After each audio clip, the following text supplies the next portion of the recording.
Cassie is a sustainable transportation researcher, safe streets advocate, and parent living on the traditional and unceded territory of the Algonquin Anishinaabe people, now called Ottawa, Ontario, Canada.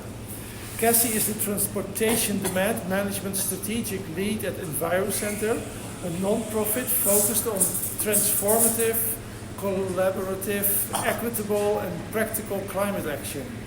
In a volunteer capacity, Cassie is Vice President of Bike Ottawa, founder of Critical Mass Ottawa, and a volunteer for Our Kids, a grassroots climate advocacy organization, and School Street Ottawa. And if that's not enough, my experiences caring for young children in a car-centric suburban environment during the climate crisis led me to return to academia, where I recently completed a Master's of Arts in Geography at Carleton University. As part of the degree, I completed a thesis titled, "What Will It Take to Make Non-Work Trips Sustainable? A Feminist Analysis of Transitions in Transportation Policies and Practice." And I remember the best tweet, I'm not sure what Blue Sky's tweets are called, but I'll just call it a tweet, but when you mentioned that you were a mother and concerned about your kids, and then all of a sudden you were standing there with a megaphone in front of Chateau Laurier. And those things happen when you're in advocacy. It's like a rabbit hole. The floor is yours. All right. I feel like I'm very different from the first two speakers. I have never ridden my bike 100 kilometers. I mostly ride an e-bike about 4 kilometers to daycare and back. But that counts too, right? Yeah. So I'm going to tell you a little bit about the story of Critical Mass Ottawa and why I thought that was an important movement to bring to our city. It's a global movement that happens all around the world. People get together and have this really fun bike ride. It's colorful, there's music, bubbles, but it's really about making space and making visible children in our society and on our streets and their very specific needs. I like to say that it's a joyful bike ride with a purpose. It's also kind of a hidden protest in other ways as well. Before I tell you a little bit more about Critical Mass, I want to touch probably more briefly than in my introduction on my personal story and why I'm so passionate about this. If you want to go to the next slide. This graphic from Tom Flood, I think, captures a lot of the feelings that new parents might have.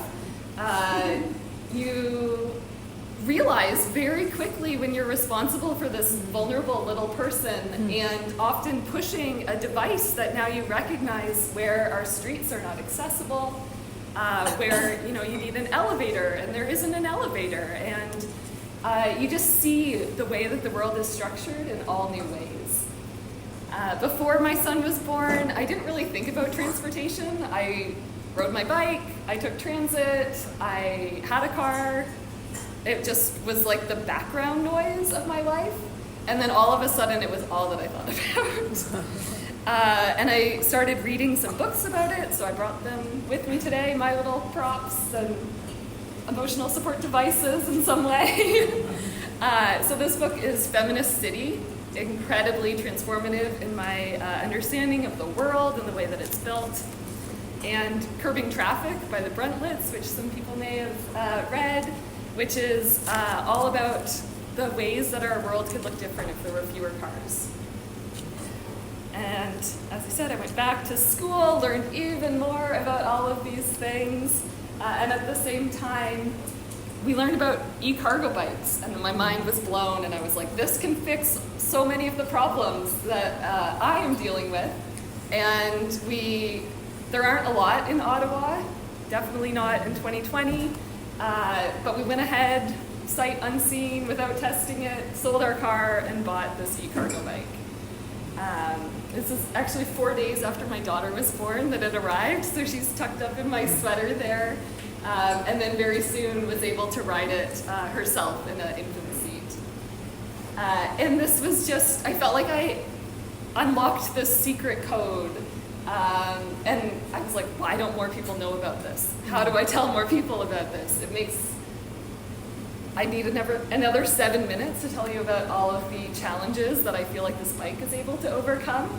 But that's why I'm doing all of these other things. And I'll go to the next slide again. So very quickly after getting this bike, my husband and I were like, we need to meet up with other people who have cargo bikes. We need to spread the word and make ourselves more visible. So starting actually back in 2021, we had a few cargo bike rides. Samuel, you were at one of those with your kids. And then in 2023, we started doing it again with the For Our Kids group. So we had this group, Joel Harden, MPP, is here with us in this one. And these were really opportunities for people to learn about what cargo bikes are like, to build that community, to touch and feel, to ask questions. But I still wanted to do more, because as you can tell, I have problems with wanting to do more and more and more. I didn't want it to just be like a peer-to-peer learning. I wanted to make a bigger splash. I wanted to be more of an advocate about why our streets and our cities need to consider children in the way that they're built. So that brought me back to this idea of critical mass, which actually I first heard about in the documentary Motherload, which I highly recommend. Bike Ottawa had a screening of that virtually in 2020, and I was like, yeah, critical mass, I'd go to that. And then in 2021, I was waiting, 2022, and then in 2023, I was like, nobody else is doing this, so I guess I'm gonna start. So I reached out to some friends, some in the room, Chris, with School Streets and Florence, somewhere, right here, with Bike Ottawa, and the friends that I have it For Our Kids, and I said, can we get together and do this as a bit of a bigger ride?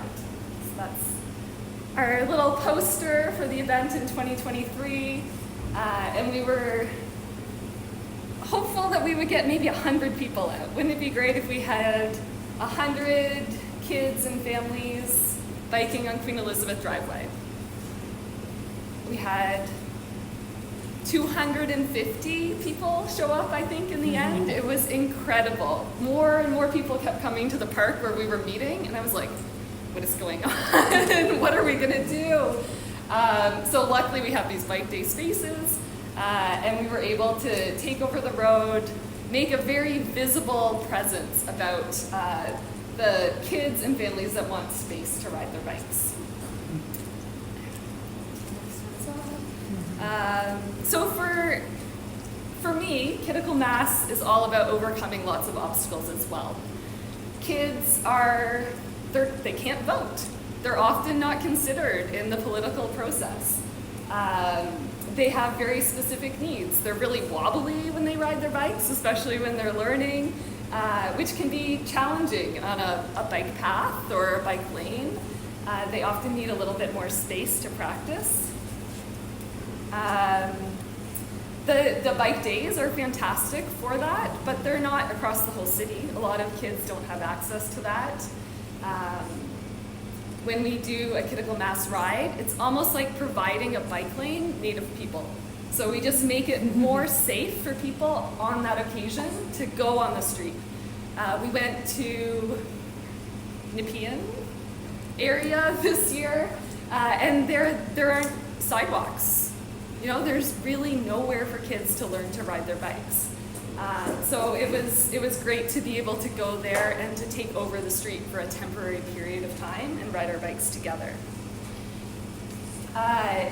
Children are also a lot slower at moving. I can barely walk as slow as my 7-year-old still, which makes it hard to get places when you're walking. It leads a lot of people to drive more places because that's the easiest option. If more people had access to cargo bikes or safe places for their kids to bike on their own, it would allow families to do a lot more things. And to address the kind of time squeeze. It's hard for me even to remember how stressed and anxious I felt trying to get to daycare when I had either to take transit, not very reliable, or to sit in traffic in my car and be worried because all of a sudden, you know, it was taking a lot longer than I would have expected. With a bike, you know when you're going to get there. It's a really reliable form of transportation. It's very consistent, and it just makes it possible for me to fit a lot more into my day.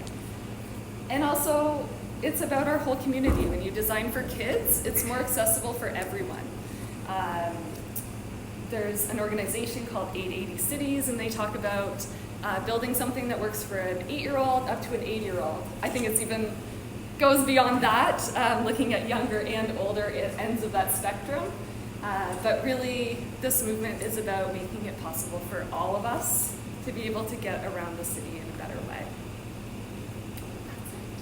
That's it.